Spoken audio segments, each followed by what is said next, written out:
Hello. तो आज हम जा रहे हैं प्राग ऐतिहासिक कालीन पुरा पाषाण के मानवों द्वारा निर्मित की गई ओखलिया, जिसको कप मार्क्स भी कहते हैं। तो हमको अभी थोड़ा ऊपर पे जिन्होंने वहाँ पे खोजा है, देखा है, तो उनके साथ मिलेंगे। वो भाई वहाँ थोड़ी देरी पे इंतज़ार कर रहे हैं, तो चलते हैं, मिलते हैं उनसे। तो हम जा रहे हैं अभी जंगल में, जहाँ पे ये ओखलिया मिली है। तो ये हैं हमारे प्रोफेसर केशव जी, तो मिल चुके हैं। हेलो केशव जी, आपसे मिलकर अच्छा लगा, बहुत दिनों बाद मिल रहे हैं आप। तो आपने यहाँ पे पाषाणकालीन मानव द्वारा निर्मित ओखलियों की खोज की है। हाँ। तो थोड़ा हमको भी बताइएगा, कहाँ पे हैं ये हैं? चलोगे? हाँ, चलो चलो। ठीक है, तब आगे पे। तो हम अभी जा रहे हैं आगे, थोड़ी दूरी पे ये ओखलियाँ बनाई गई हैं पुरा पाषाणकालीन मानव द्वारा। देखते हैं कैसे बना रखे हैं। हाँ, तो हम जंगलों से चल के इतनी दूरी पे पहुंच चुके हैं कि अब वहाँ पे पहुंचने वाले हैं। चलो देखते हैं कहाँ पे बना रखी हैं ये पाषाणकालीन मानव द्वारा ओखलियाँ। तो प्रोफेसर केशव जी हमको पहुंचा चुके हैं जहाँ पे ये ओखलियाँ बनी हुई हैं। देखते हैं कैसे बनी हुई है ये। अच्छा, तो ये हैं ये ओखलियाँ। इनमें करते क्या थे वो मानव? हाँ, तो हमारे प्रोफेसर केशव जी ने बताया है कि यहाँ पे ये ओखलियाँ इसलिए बनाई होंगी। यहाँ नीचे देखो आप, यहाँ नीचे क्या है कि हिरणों का जाने का रास्ता है यहाँ नीचे से। तो हिरन यहाँ पे जाती रही होंगी, तो यहाँ पे ये बैठ के इंतज़ार करते होंगे, ऐसे बैठ के यहाँ पर बैठ के इंतज़ार करते रहे होंगे कि कब आएंगे हिरन। तो हिरन का इंतज़ार करते करते उनके पास तो कोई हथियार तो रहा होगा, पर ऐसा है कि नवपाषाण काल में आते आते लास्ट में उन्होंने तांबे की खोज कर दी थी लगभग।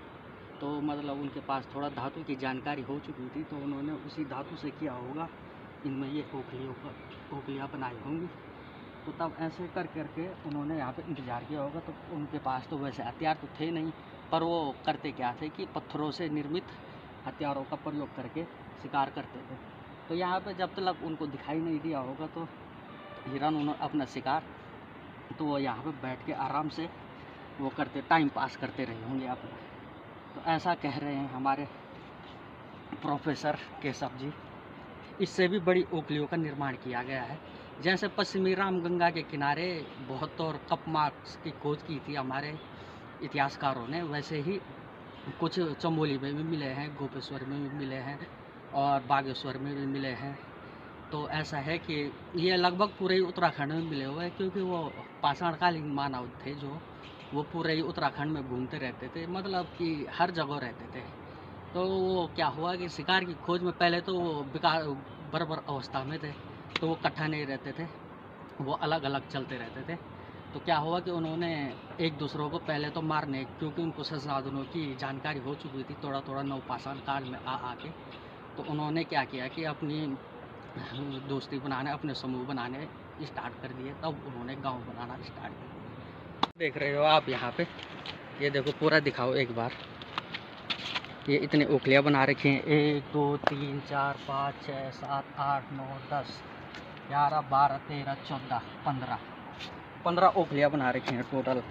और अब यहाँ पे तो ये शिकार का इंतज़ार करते थे, पर रहते कहाँ पे थे आपको उसकी गुफा दिखाते हैं हम अभी। जो पहले के आदमी, जो आदि मानव रहते थे, आदि मानव भी क्या ही बोलना, पर पाषाणकालीन मानव थे जो, वो उस गुफा में रहते थे। आपको वो गुफा के दर्शन भी कराते हैं आज। चलो तो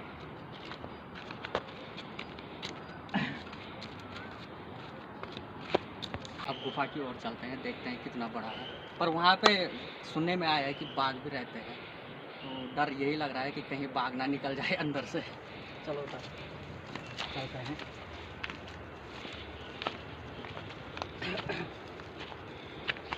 डर तो लग ही रहा है, पर अभी पत्थर पकड़ लेते हैं अपनी सुरक्षा के लिए। 1 2 पत्थर तो पकड़ने ही पड़ेंगे, नहीं तो वो हमको खा जाएगा, तब क्या ही करना है।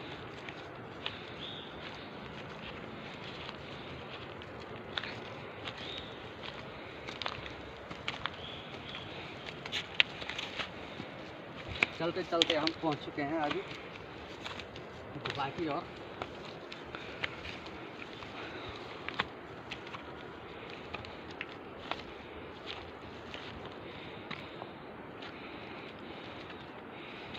अभी तो फिलहाल तो कुछ नहीं है यहाँ, थोड़ा बच गए।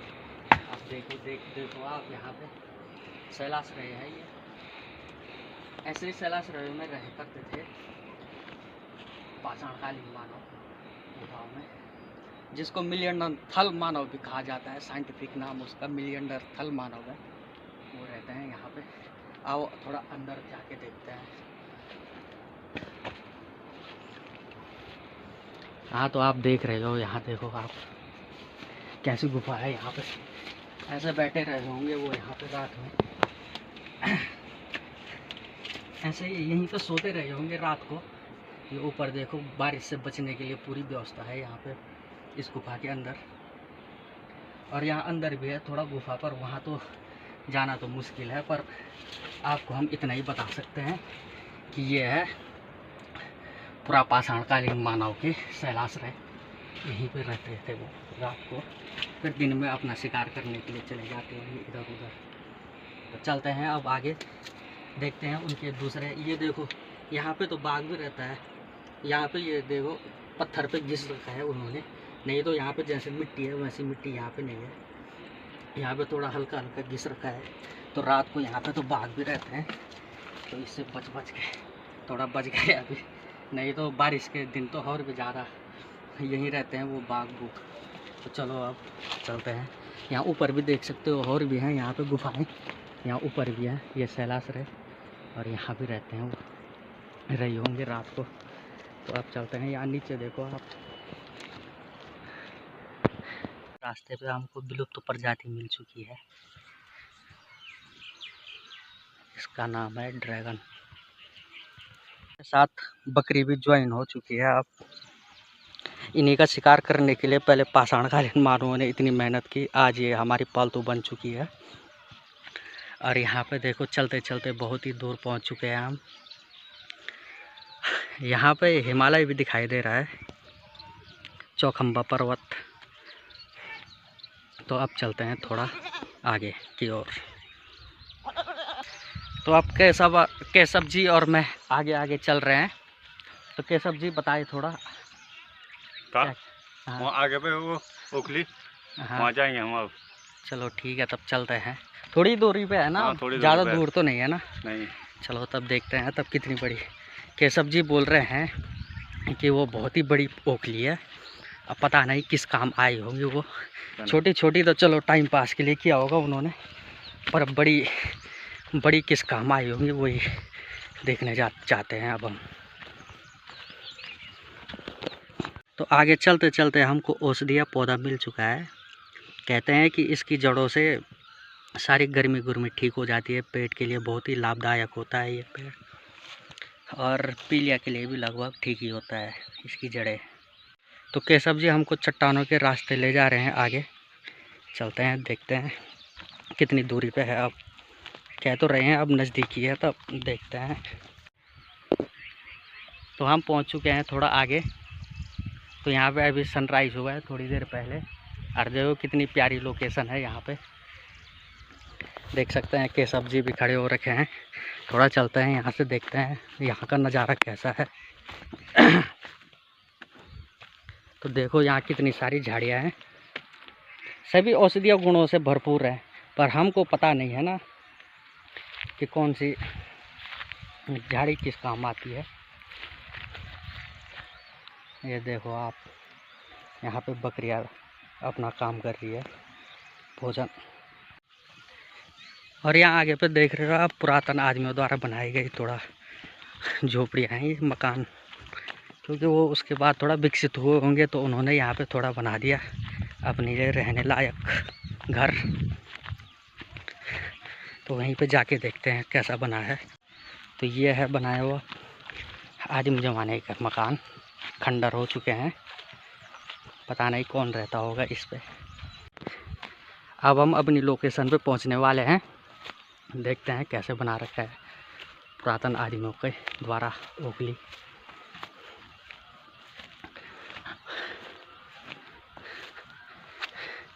यहाँ पे तो दिखाई नहीं दे रहे कहाँ पे है ये पत्थर भी नहीं है। जी बताइए कहाँ पे है ये ओखली? आगे पे है। चलो तब दिखाओ थोड़ा। ये है अभी इसमें पूरा पानी भर रखा है इसमें बारिश से। अच्छा, हाँ हाँ, तो ये पानी खाली कीजिए थोड़ा, देखते हैं कितने इंच की बना रखी है ये। हाँ, ये तो बहुत ही गहरा बना रखा है। होगी कम से कम 6-7 इंच की। 6-7 इंच की तो होगी भाई। तो क्या काम आए होगा ये उनके? आया हुआ धान कूटने। हाँ, तब तक आज जो हाँ, आज होगा पूरा पाषाणकालीन मानव थे उनको थोड़ा सा अनाजों का तो ज्ञान हो ही चुका था, हाँ, तो उनको ओखली में धान कूटना तो आ गया होगा। हाँ। हाँ, तब देखते हैं। तो ये है पूरा पाषाणकालीन मानव द्वारा निर्मित ओखली। ये तो बहुत ही गहरी बना रखी है, जंगल के बीचों बीच। लगता है यहीं नीचे पे अब तो खेत बन चुके हैं, पहले यहाँ ऐसे ही जंगल रहा होगा। हिरन बकरियाँ बुकरियाँ जो भी रही होंगी यहीं रही होंगी, तो यहाँ से थोड़ा इंतज़ार किया होगा उन्होंने, और शिकार के इंतज़ार में उन्होंने थोड़ा अपना काम किया होगा एक्स्ट्रा, तो ज़्यादा गहरी हो गई वो ओखली। तो ये है गांव ओखली, पर इसका निर्माण किस धातु से की होगी उन्होंने यही पता करने की बात है। पर ऐसा है कि लगभग इतना, मेरा हाथ तो पूरा ही चले गया अंदर, इतना गहरा बना रखा है इन्होंने। और उस टाइम पे जो कठोर चट्टानें थी, जैसे क्वार्टजाइट हो गया, सिल्ट हो गए, ऐसे इन धातुओं से, इन पत्थरों से उन्होंने यहाँ पे खुदाई की होगी, या तो तांबे की खोज तो हो ही चुकी थी। तो तब थोड़ा तब उसके बाद क्या हुआ होगा कि कई साल बीत गए होंगे, यहीं रहे होंगे वो। तो कई साल बीतने के बाद थोड़ा मानव सभ्य होने लगा। सभ्य होते होते उसने क्या हो गया, अपने विकासवादी कार्यों को एक जगह पे लाए तो समूह में रहना उन्होंने शुरू किया। और तब उन्होंने पहिए का वो आविष्कार किया, आग का आविष्कार किया, समूह में रहने लग गए और कबीलाई ढांचे में रहने लग गए। तो उसके बाद क्या हुआ होगा कि जो वहाँ के आदि मानव रहे होंगे पाषाण काल के, उन्होंने यहाँ पे गांव बसा दिया। तो देखो आप, अब आदि मानवों का गांव यहाँ पे जो वहाँ से विकसित हो के आज देखो कितना विकास हो चुका है। अब उन्होंने पक्के मकान बना लिए हैं। तो आज की कहानी यहीं पे ख़त्म होती है, और आपको मिलेंगे अब नेक्स्ट ब्लॉग में। धन्यवाद।